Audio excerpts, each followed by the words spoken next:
The broadcast is now starting. All attendees are in listen-only mode. Good morning, everyone. I hope you're safe and healthy. This is our third installment of the 2020 Town Hall series, and the second one being recorded. So if you have colleagues that you know weren't able to make it this morning, just know that they can catch up on it later. In addition to the directors being with us today, we also have Dave Schreiner and Melanie Weber from Fisher Phillips that'll provide information on the latest hot topics. And we also left some time for your Q&A, both whether it's the directors or the attorneys. We're here for you to help you adapt and thrive. I'll gloss over some of the administrative matters that I'm working on because, as you're aware, I'm kind of the 30,000 foot person. And so I'm up there flying and making sure that the staff has what they need and making sure that all the baseline things are done. So I've been working with the Secretary of State, the IRS, the FEC, the Ohio Attorney General's office, all that sort of thing to make sure that everybody else can smoothly do their jobs without any interference or hiccups. I've been working with Tactical Alliance and our auditors. I've been starting to review the strategic plan in preparation for the board meeting to make sure that we are still on track despite all of the craziness that's been going on this year for everybody. The staff has been primarily working from home. Joe and Miles have maintained their offices to keep things up and running from the PMPA office. And now staff is sort of transitioning into a hybrid model where we're in a couple of days a week to make sure that we're collaborating and communicating even more effectively. And hopefully you are in agreement that we are doing a lot of things that are keeping you up to date on everything you need to keep your business running smoothly and perhaps even expanding in these crazy times. The one thing that I do want to point out is about Manufacturing Day. In reaching out to a number of our members, it does appear that you know, students are not going to be visiting the shops. It is rare for any of our members to get out to visit the students where they are. So our plans are changing a little bit and we're trying to adapt as quickly as possible to meet your needs and still try to help you out. So if you have any video clips, that's one thing that we're working on, video clips on from some of your younger shop people who will be able to say something on video that says why they love this business, why they got into it, why they're staying in it, and why they have such hopes for the future. So send those over to us, little video clips that we can help put something together. The other thing you'll notice that's coming out in the weekly tomorrow is what is the coolest part you've ever made? Whether it's the part itself is so cool or a part that's being made into something that is super cool, we want to hear about it. We want to see pictures or see a video. And these things are going to help us prepare things both for Manufacturing Day and for use after the first of the year and in the early spring when a lot of schools and training centers are doing their big recruiting push for the new academic year next fall. So those are the two things that I have for you. So otherwise now I'm going to play Bob Barker and pass it off to Miles to talk about the economy and some of the other things from his desk. Mr. Miles. Holy cow, I didn't expect to go first. So as you're going to find out, all of us here have had more on our plates really than we could say grace over. And as Carli pointed out, when I shared that thought with her, she says, maybe we need a table extension. So we've certainly been busy here.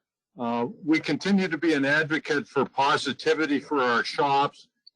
Everybody can find negative news anywhere. Just go on social media, turn on any of your favorite channels on the news. But the fact remains that our July Business Trends Report, the latest one we've completed, showed that our shops collectively are outperforming the Fed's industrial production index by 1.5%.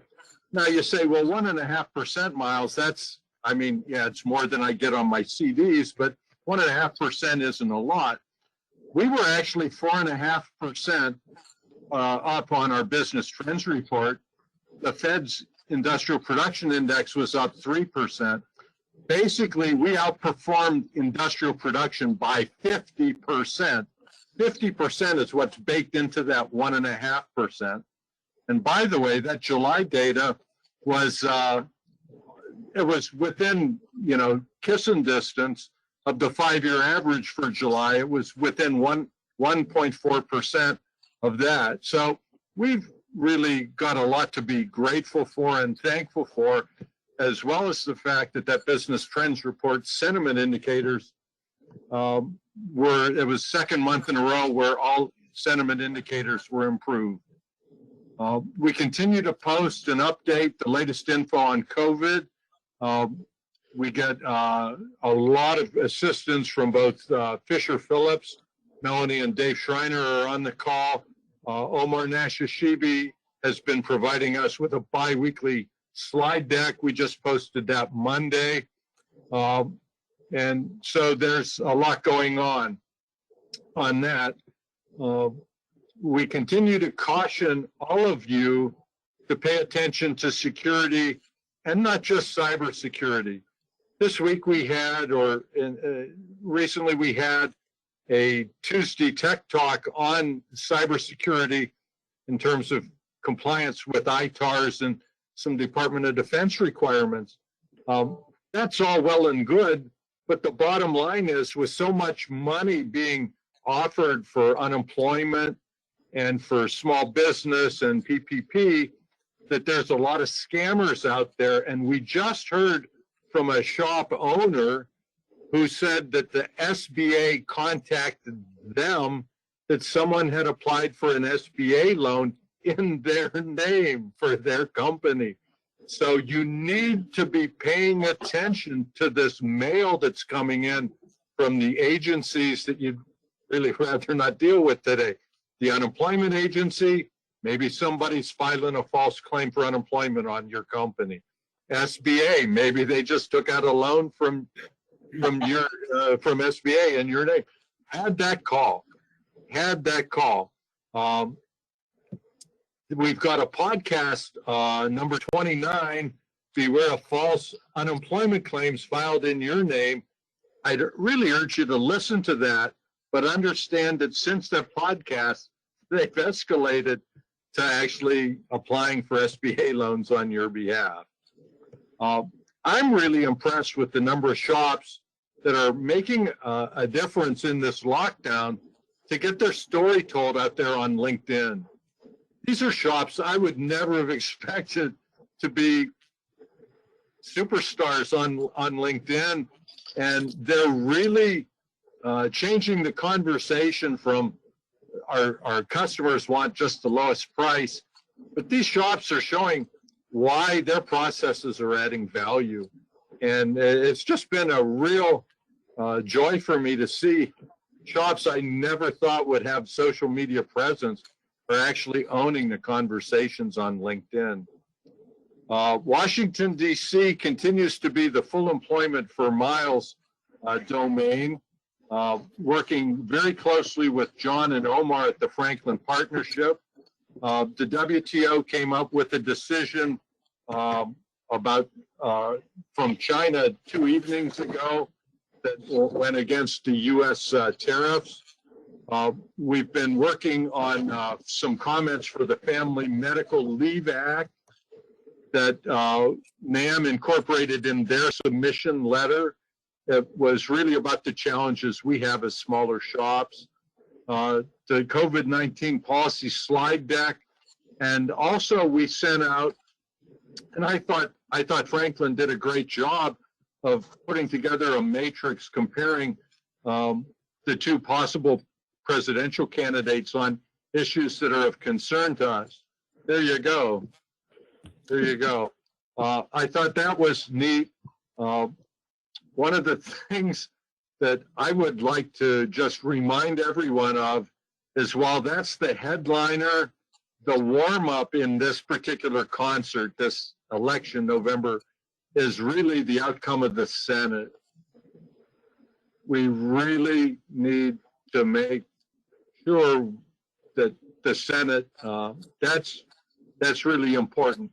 And just so you know what the political people and data people dream about or fear when they go to sleep at night, when my head hit the pillow, I learned that there are 64 possible combinations where we can get a tied electoral college. Have a nice sleep.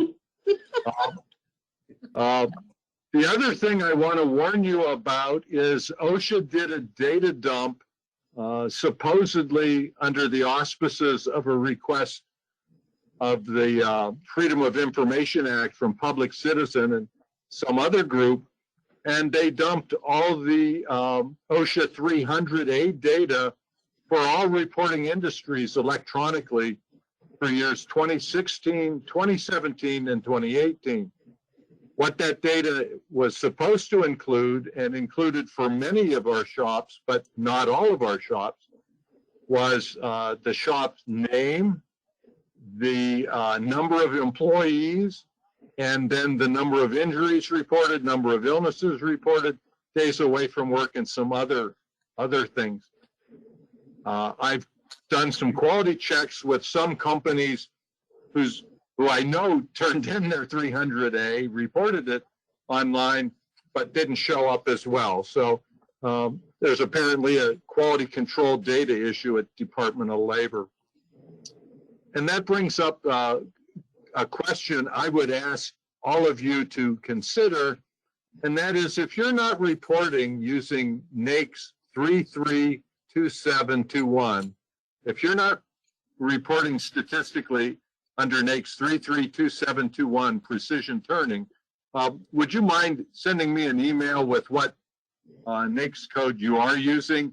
There's over 3,800 NAICS 332721 shops in the country, according to the federal U.S. Census, but only 230 of us thereabouts showed up in this data release.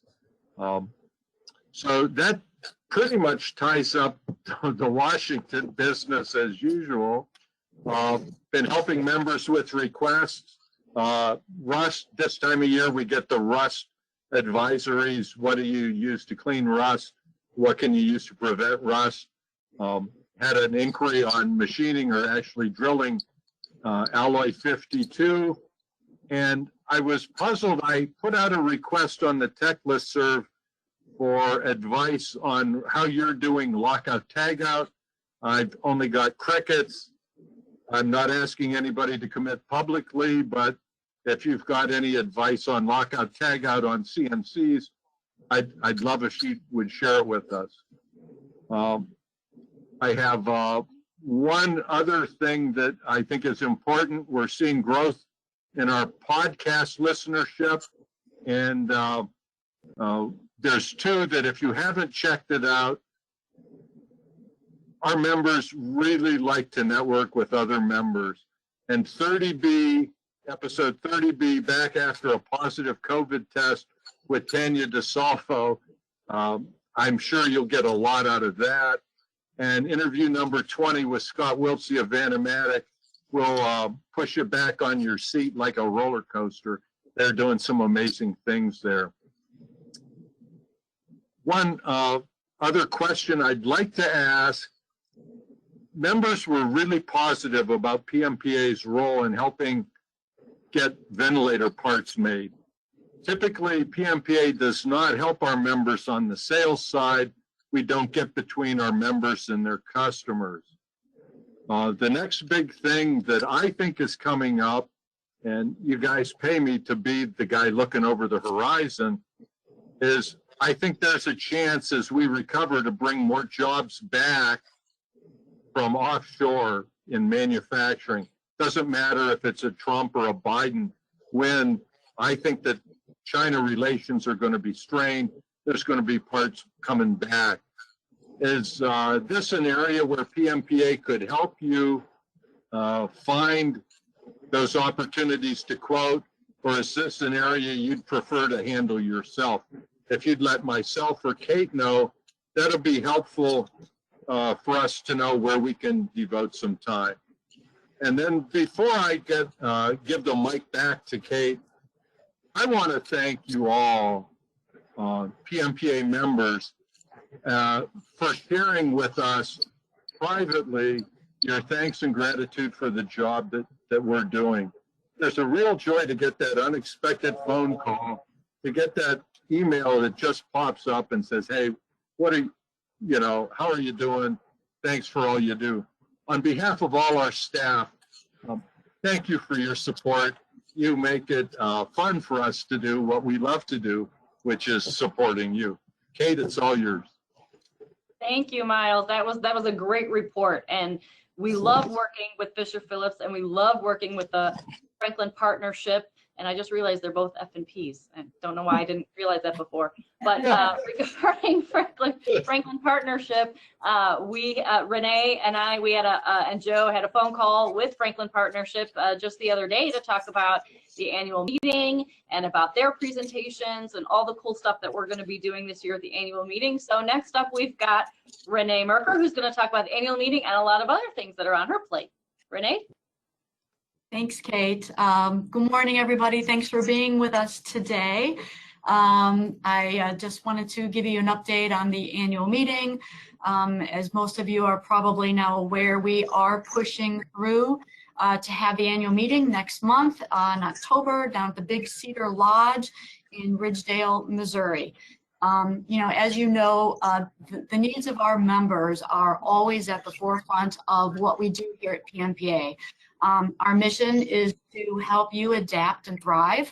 And so, if that means helping you navigate out of the COVID crisis by providing you with endless labor law, HR, and PPP loan resources that you get from Miles, every week, then that's what we're going to do. And, if that means having a face-to-face or mask-to-mask meeting for you to hear directly from our PMPA partners and provide you with the opportunity to network with your peers and talk about the challenges that you've had over the past few months, then that's what we're going to do. So we are having the meeting next month. We're here to help you stay ahead of the crisis and so that you can come out of this at the other end, unscathed. We have connected, as Kate mentioned, we've connected with all of the speakers this week. And with the exception of Michael Gukas and Stephen Klein from Gardner Business Media and John and Omar from Franklin Partnership, all of our speakers are going to be on site. Michael and Steve, as well as John and Omar, will be presenting remotely. They will be live into the ballroom. And just so you know, we are recording all of the presentations this year. They will be recorded, including our keynote speaker, who agreed just the other day to let us record them. So we'll make all those recordings will be available for download the week after the meeting. So if you can't make it, you'll be able to download and hear all the presenters. Know that the speakers, like again, we talk with them, they are going to be providing you with the most up-to-date information on the economy, on industry trends, on PPP loan forgiveness. And of course, John and Omar will be there to give you the election update, which will be, I think, a week just after the meeting. So you will have all of that updated information. You will also hear from your peers during a panel discussion. They will be discussing their COVID challenges and how it affected their business. You will hear from Tanya DeSalvo. She will be there and she will be live and she will be telling you, how she, got through all this. With regard to safety, I have had some calls, I've had some emails, people asking me about, what we're planning on doing at the meeting.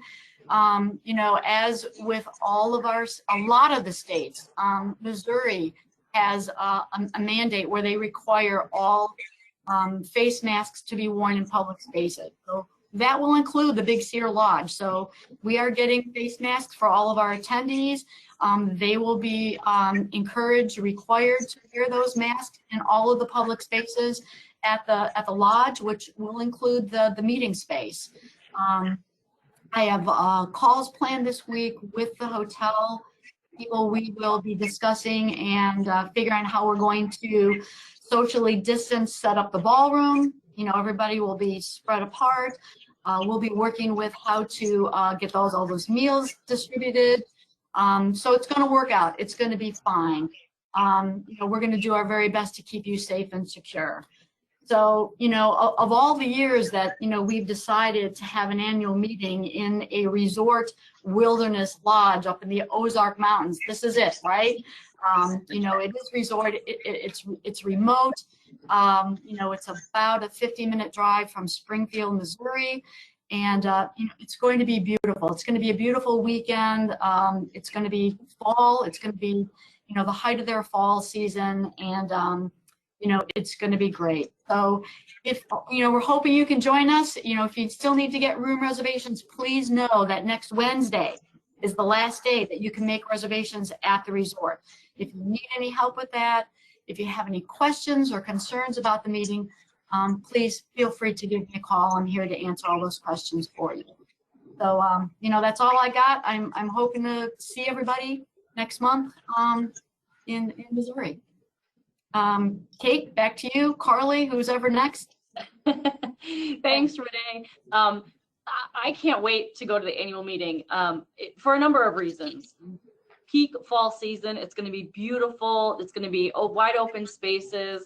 And I think, like many of you, when the staff went to a little bit more of a hybrid model and got to spend a little bit more time, far enough away from each other, but more time together in the general vicinity, we had a renewed energy. We had a renewed happiness and things. And so I think that's another reason that if you're at all able to come, please join us at the annual meeting, because it will really make a difference for you.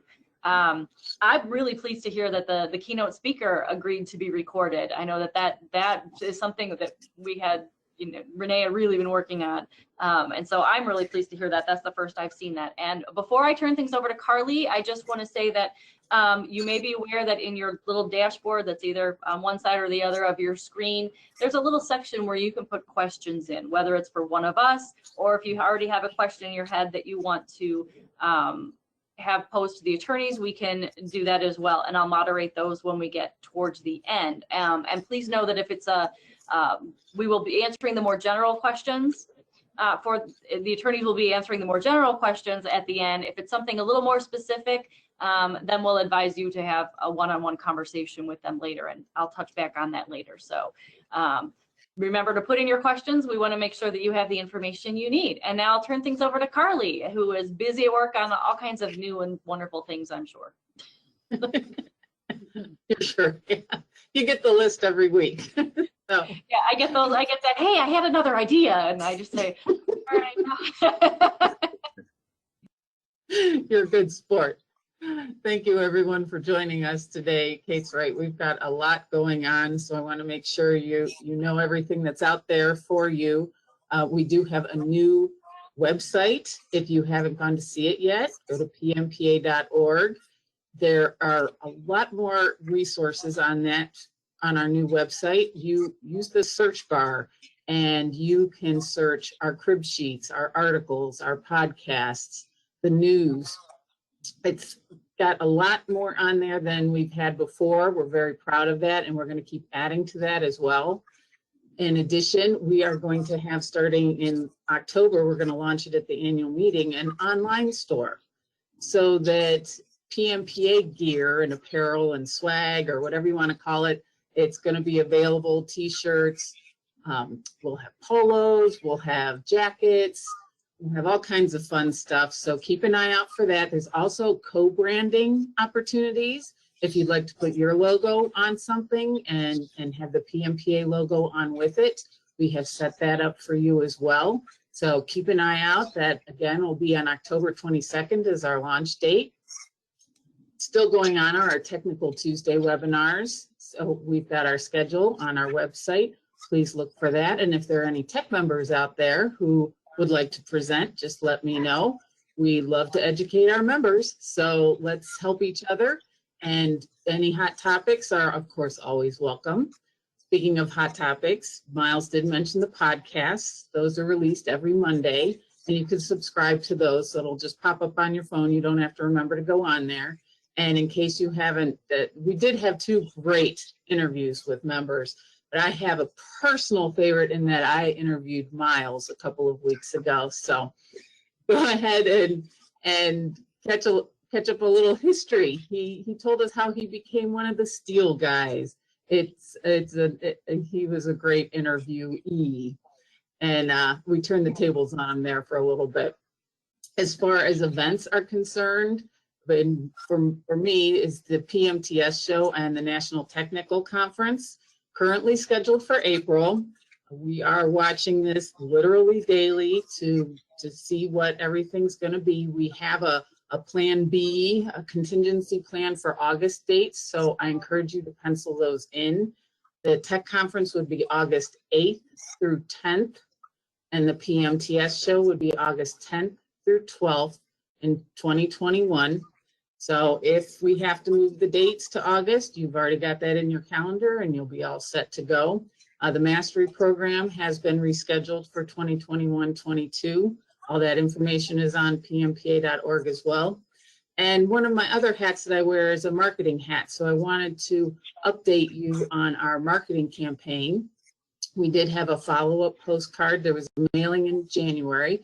We had a follow-up postcard that went out about 3 weeks ago, followed up with emails to potential members. And we have Kent Luciano is our salesperson, so he fields those calls. We've also had social media as well as digital media. So on Gardner's site and on our news site, people can download technical crib sheets, safety crib sheets, management crib sheets. We've created little collections. We get their information, and that gives us new leads as well. So we're constantly working on ways to grow the membership so everybody has even more resources. We also just this week turned an office into a video studio. So Kate's laughing because we're testing it this afternoon to create some videos. And so look for more video content coming from us as well. And if you have any ideas or any topics you want to hear about, please feel free to email me at cmiller@pmpa.org. We're always have our ears. We want to know what our members want to learn about. So please let us know. Back to you, Kate. Well, thanks. Yep, we've got that green screen ready to go, and you know, I came in with several hangers and all that kind of thing, so it didn't look like we were doing everything in one day. So I just wanted to point out as to the new website, and Carli had mentioned that there are a lot more resources have been added. One of my projects that I've started, which has led to a bunch of other projects, but it'll take about a year to probably get everything done, is I am going through all of the library resource materials that we have here in the office, that for those who've been longtime members, that we actually used to have a physical lending library. A lot of those things have been scanned over the years, and so I've created a spreadsheet on what's been scanned, and then Veronica's going to help me go through all of the files over time so we can see what has not been scanned and get that scanned, so eventually the website is going to have even more resources. That is a long-term project, so probably won't hear more about this until sometime in the spring when we have time to really do some digging. So with that said, we still have remaining with us our attorneys from Fisher Phillips, who are fabulous, fabulous people. They're pretty good attorneys too. Yeah, that too. Thanks, Lyle. And that's sometimes a unique combination. Since all of the craziness of March, we've updated the website on many matters from Fisher Phillips. A lot of issues that have come up, issues that I don't think anybody ever thought would be at the forefront of your business. And have also provided our members information on a case-by-case basis. We put some of the information out on the corporate listserv, some of it out on the HR listserv, when those matters are general enough that everybody can learn. When there is a specific question that needs to be answered, you can contact Fisher Phillips directly. As a part of your benefit of membership, you do get about 20 or 30 minutes to talk to them, to ask them a particular question. If it's something that they can't help you solve in a short period of time, then they'll offer to open a file and to take you on as a client when it's something more particular. But a lot of times, some of these things can be done in 20 or 30 minutes when you know exactly what it is you have to ask and you speak to them. So we'll take a few questions today at the end of their presentation on the hot topics and things that they're dealing with right now. And as we go through the questions, I'll choose those again that are more general and therefore applicable more to today's call and to more of you who are joining us today. So with that, take it away, Dave and Melanie. Thank you so much for being with us today. Oh, thank you, Kate. Thanks, Kate. Good to be with everybody, and hello to everyone. I thought I'd start off with a little summation of our longtime relationship with PMPA, and then Melanie is going to cover some of the hot topics, issues that we've been dealing with recently. Hopefully most of you know this, but our relationship with PMPA goes back more than 30 years when we were Millizer and Noble. And then, gee, it's been over 10 years now. We merged into a national labor and employment firm, Fisher Phillips, and became their Cleveland office. It's been a great relationship. I got to say, Melanie and I have talked about this numerous times. You guys are probably our favorite client. And it's because we're dealing with we're dealing with the great staff that PMPA has, but we're also dealing with great members, great people who have closely held corporations for the most part, that really have the ability to affect their futures. And really dealing with PMPA is similar to the philosophy that we've had as lawyers, both when we were Millizer and Noble and now with Fisher & Phillips, that we of course want to bring highest quality level of service, but we also believe that it's important to have good people that we have within our firm that can relate to other people and deal with your problems in more than just a legalistic way, really a practical problem-solving type of approach. So it's been a great relationship. As Kate mentioned, one of the things that we've provided over the years is a hotline service where you can call and PMPA, we have a retainer relationship with, so you can call and we'll try to answer your question within a short period of time. I have to say that with the whole pandemic over the last 7-8 months, and I'm not sure if everyone is aware of this, PMPA has really generously gone to bat for their members and picked up more than just the short, 20-minute or so phone call from members.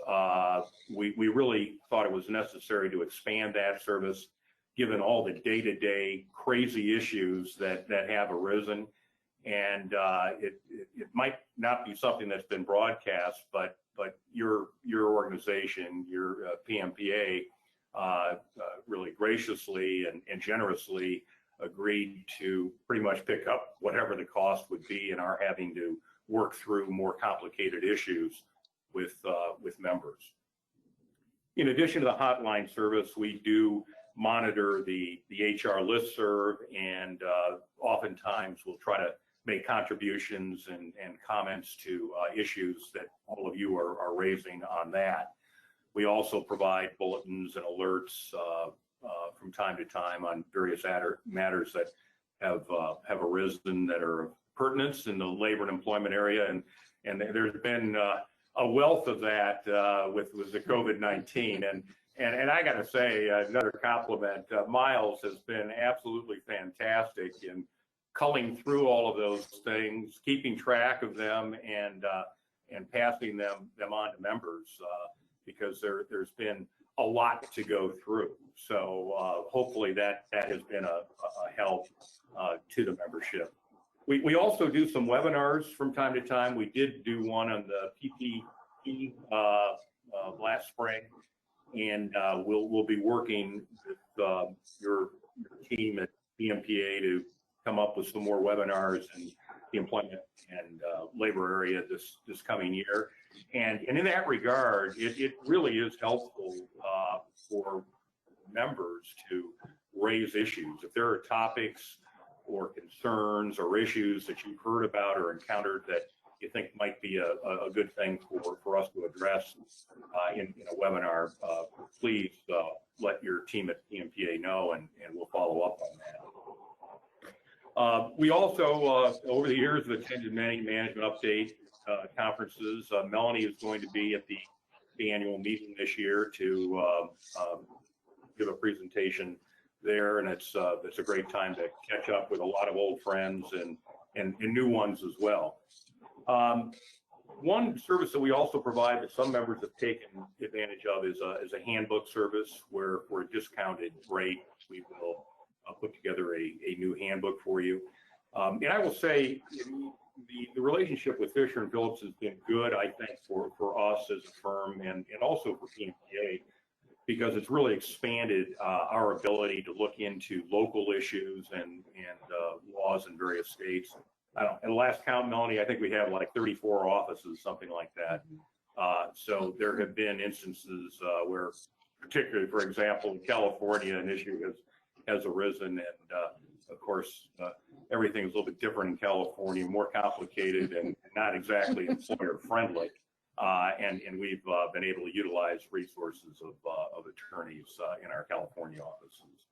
So that's pretty much sums up what I was going to say. And I think with that, Melanie has some things she'd like to share with you as to things we've encountered in our practice that might be of interest to the membership. All right, thanks, Dave, and hello to everybody. And thanks to Kate and the team for having us on the town hall today.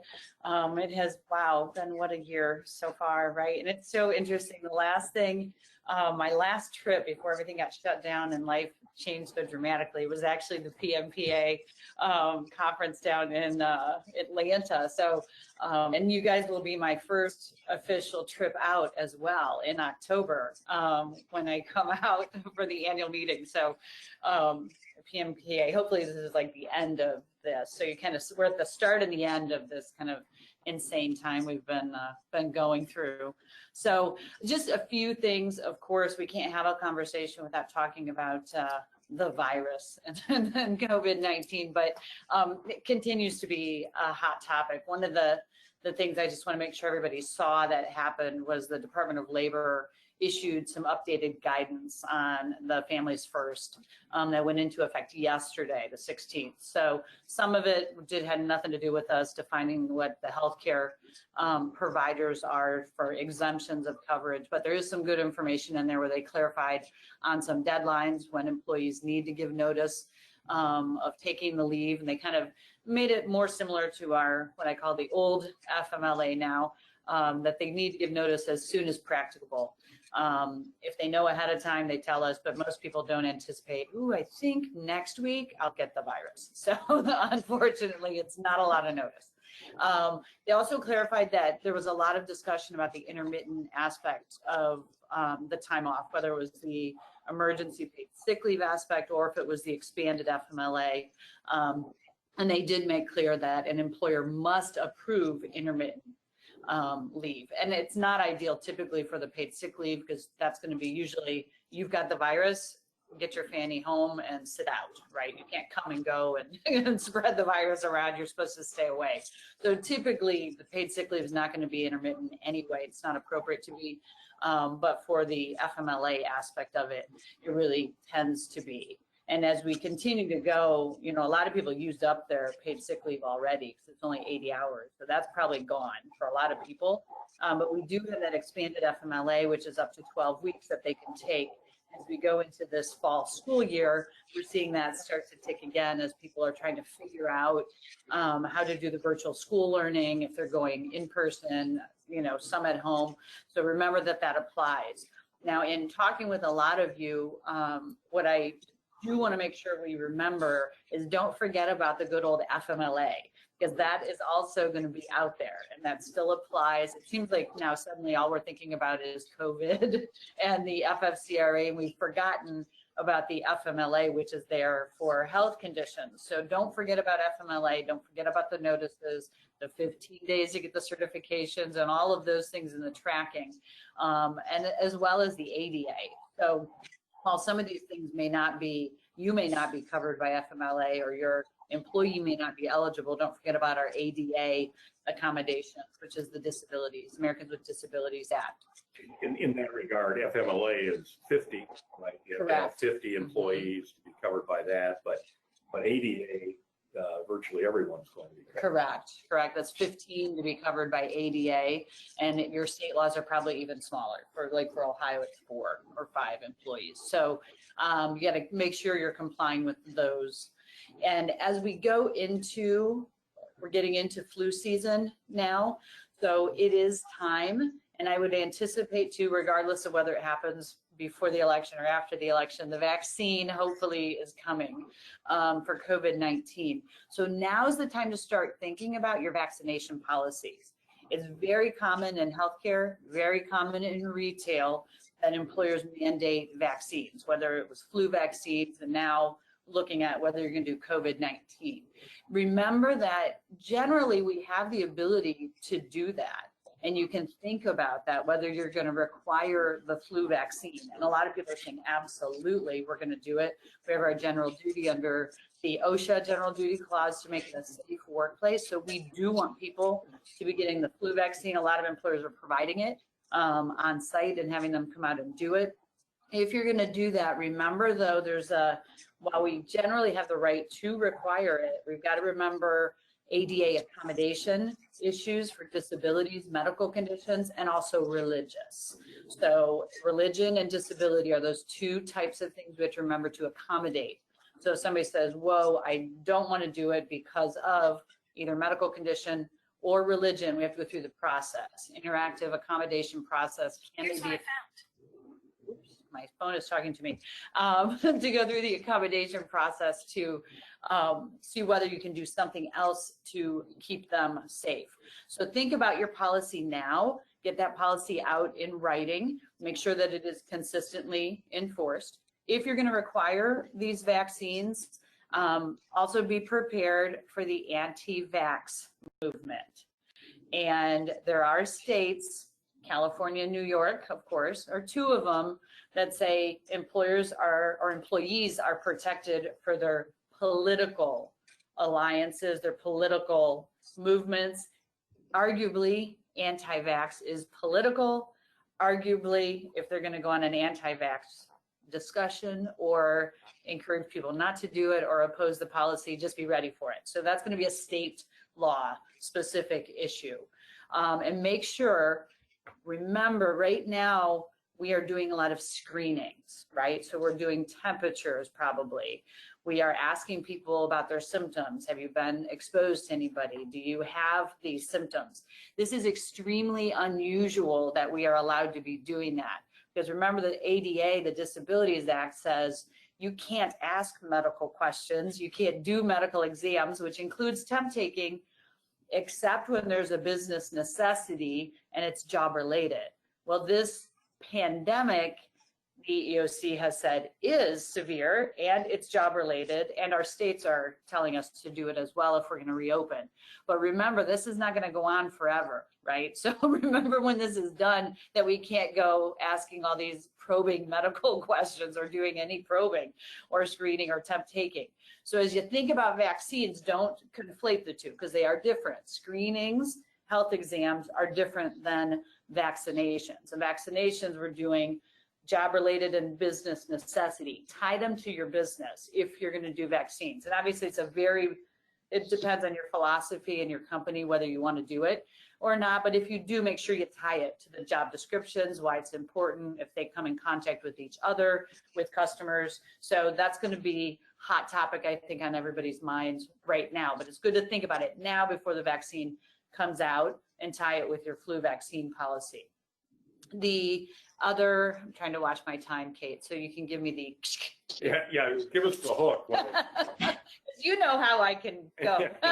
No problem. So far, there's only been 1 question added, and it's for us. So yeah, just keep talking. Okay, awesome. You know that.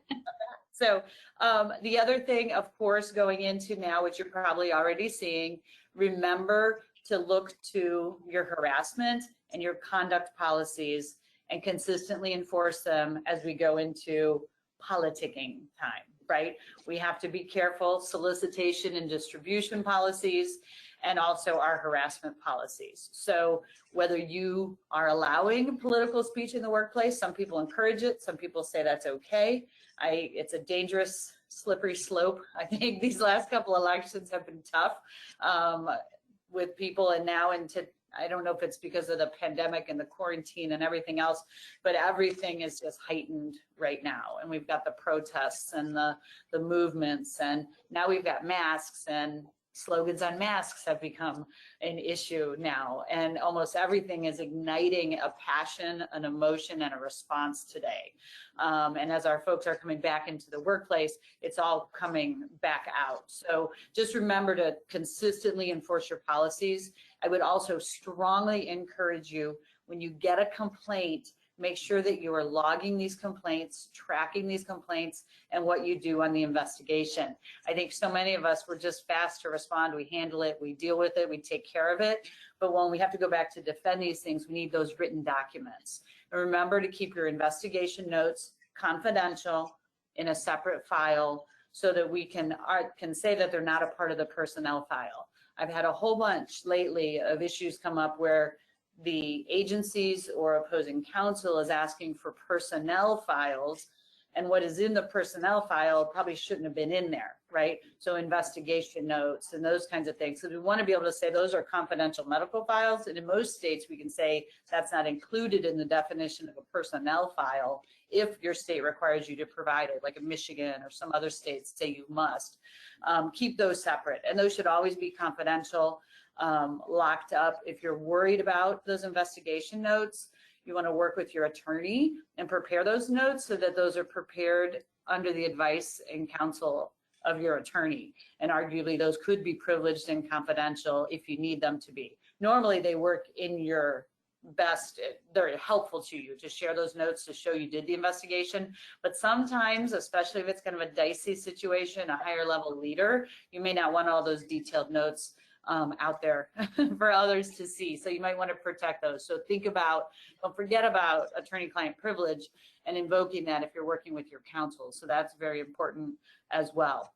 Last thing I want to remind you about too, that was kind of as I was thinking what's hot right now, don't forget about voting time off to look at your state laws and see what's required. Do you have to provide it? And be aware of it. If people are actually going to go to the polls and vote as opposed to doing it by mail ballot, we'll see. So make sure that you're looking at that. We've had, I know here we had a request from a staff member who wanted time off on election day to go work at the polling locations and serve in that capacity, which was amazing. But just be aware of your state laws and what's going on that. If you have to provide it, whether it's paid, not paid, know when the polling times are. For Ohio, generally, it doesn't come up very often because our polls are open so long. Most people can go before and after shift, but that doesn't always happen depending on the shifts and the schedules. So is there anything from a labor standpoint that you want to mention? Not really. One thing perhaps should mention, because you do want to be diligent with union organizing and that sort of thing. And I will say in general, the unions have gotten a little bit more aggressive than what they've been over the last 15 or 20 years, particularly the Teamsters Union. In fact, Melanie and I have an organizing, large organizing campaign going on right now. It does not involve any PMPA member. And the issue that we're into now, because of the pandemic, the balloting or the voting is by mail, which is highly unusual. The NLRB never votes by mail, and it's really better for the employer to have in-person elections on the employer's property. But the NLRB, because of the pandemic and concerns with COVID-19, has been ordering mail ballot elections, which I think makes it more difficult for employers to win.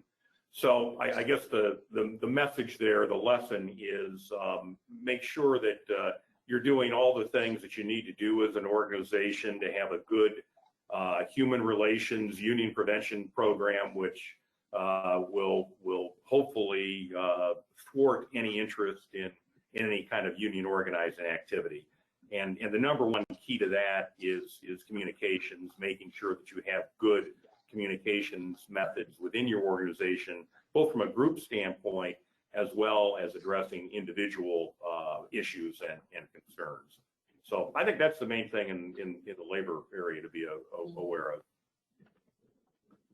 And then just one more tie to kind of the labor idea of it. And I think this was in one of the alerts that got pushed out, but just remember, even if you're a non-union shop, that the National Labor Relations Act applies to speech. So there's protected speech if they're talking about terms and conditions of employment. And that tends to kind of dovetail with some of the political conversation and discussions. So just remember that. So go back and look at that alert if you need to refresh yourself, or obviously Dave and I are available if you've got questions about what kind of speech is protected. But as a non-union employer, we tend to forget about the labor stuff unless there's a union campaign, but we got to remember about those protected concerted activities, which would also include protected conversations, including talking about employment things on social media, which tends to be our biggest issue these days with protected speech. I think it's probably the social media rants about their employment and their what's going on there that they don't like. So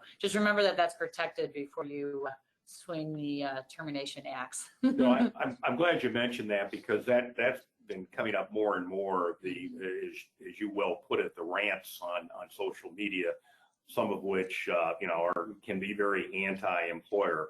And most employers think of the National Labor Relations Act as only involving union organizing and collective bargaining where you have a union. But Melanie is absolutely right. Non-union employers can well be affected by this, because the National Labor Relations Act protects protected, concerted activity relating to workplace issues. So it's just something to keep in mind that sometimes before you leap and you fire someone for a rant, you might at least want to get some counsel before doing so. I think that's pretty much everything we had to cover, Cate. So I don't know if there are any questions that have come up. We'd be more than happy to try to deal with, but that was basically what we had as far as hot topics. That's great. Thank you so much, Dave and Melanie. I have 2 pages of notes from that. So I apologize to those who were looking at the top of my head while they were speaking. I'm sorry, Melanie talks very fast, so you really got to be quick to keep up with her. Yeah, well, it's like being back in law school. I'm just scribbling as fast as I can. We have had a few questions come in so far, none for the attorneys. One that the first one that came in was how many more companies, in my bifocals, how many more companies have been added to PMPA so far this year? And so I did a quick search, and if I did it correctly, which Renee and Carli can correct me on later, we have at least 14 new trial manufacturing members this year. 4 past members who have rejoined as full members, and at least 5 new technical members. So I think that those figures are pretty good. I think that our industry is recognizing how valuable the information and how hard we've been working to meet your needs, and I think that they've been responding and want to be a part of that and want to get those advantages for their shop. So so that's that. So hopefully that answers your question. If not, throw another one at me. The next one is for Carli.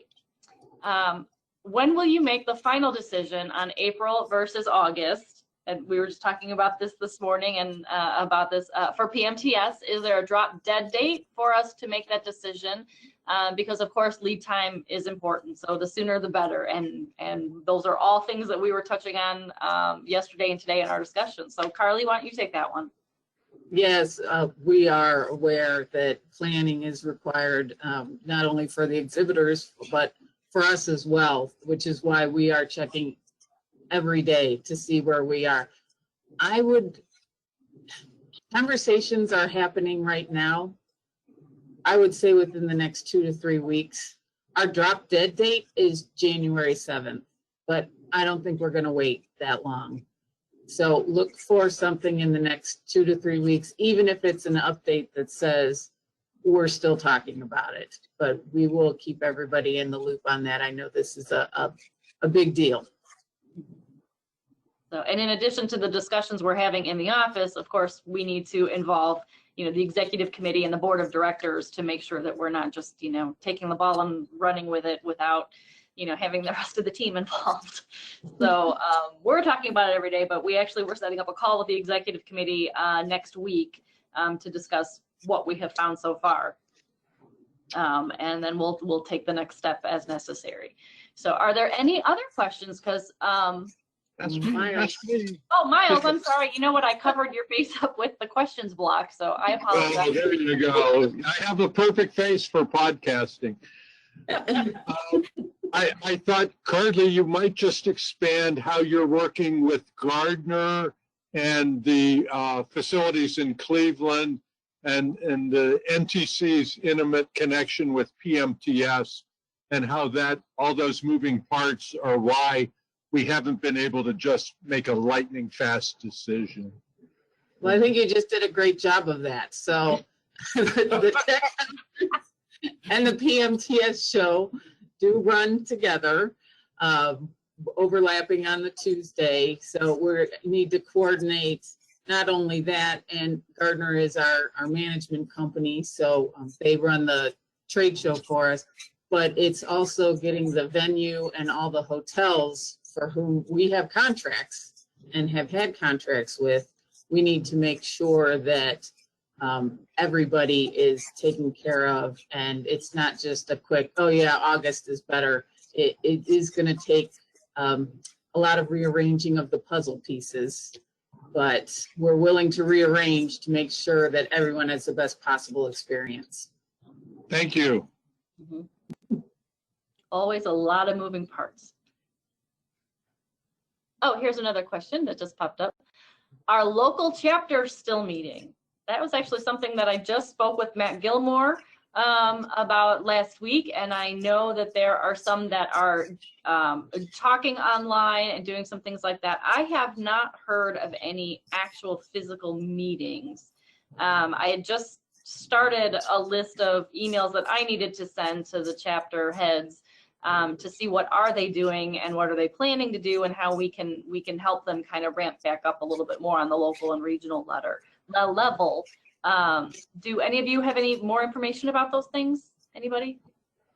Have you heard anything? Okay, I just wanted to make sure that I had the latest information. So we have been talking about it. We had a whole schedule of things that we wanted to support the chapters on. I mean, we had probably a couple dozen different activities that were planned as of 6 months ago, but all of that has changed. So we're hoping to start ramping some of that back up. We have seen in the trends in meetings and conferences that there are some hyper local things that have really been coming back, and we hope that spreads into more regional and national for the sake of the whole industry. But so I will be working with chapters, so I will follow up with Matt on that. So thanks for bringing that back to my attention.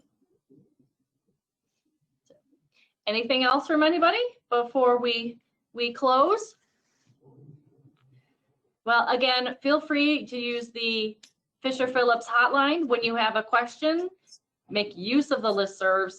If you are not on all of the listservs or don't have the right people in your organization on the right listservs, please, if you need any help, follow up with any of us that we can point you in the right direction to make sure that happens. I hope that you will make every effort to join us at the annual meeting in October, because I think it will be very much worth it, both personally and professionally. And know that we're ready for whatever happens next, that we are talking about this every day. We are talking from every available facet, and because we're adapting and thriving too. So I hope you guys have all a wonderful day and a wonderful rest of the month of September, closing out your quarter. And oh, wait, do I see just something else just came in? I'm trying to read this. Sorry. Okay. Sorry about that. Oh, just somebody thanking us, but you're welcome. And so, yeah. So like I said, we're adapting and thriving too. as a result of our adaptations, and we want to continue to help you do that as well. So have a great rest of the closing quarter, and we'll see you next month, if not online or somewhere else in the near future. So thanks for joining us. I'll close it now and let you get on with the rest of your day. Bye. Bye. Thank you.